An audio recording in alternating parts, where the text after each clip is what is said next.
welcome to Foxtecc. Today I'll show you how to manage screen time on your iPad.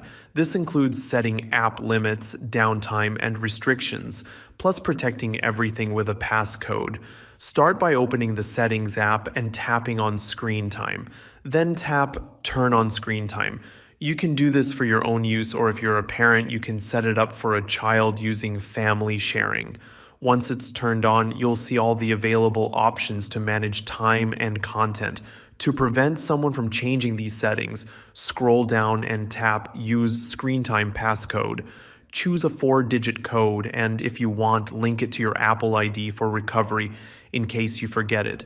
This makes sure the limits and restrictions you set can't be easily bypassed.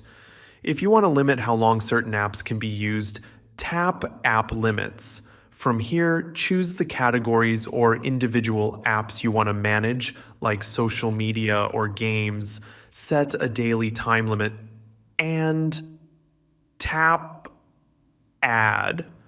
When the time is up, those apps will be blocked for the rest of the day, unless they're in your Always Allowed list. To control when the iPad is available in general, tap Downtime. Turn it on and set a start and end time. During this period, only apps you choose to allow on phone calls, if supported, will be accessible. It's a good way to cut down on distractions during meals, study time, or bedtime. You can also control which apps are always accessible by tapping Always Allowed. Apps like Messages or Clock can stay usable even when downtime is active or app limits have been reached. This lets you block out the unnecessary apps while keeping the important ones available. For more detailed control, go to Content and Privacy Restrictions. Toggle it on and you'll be able to decide which websites are allowed. Set age limits for apps and media.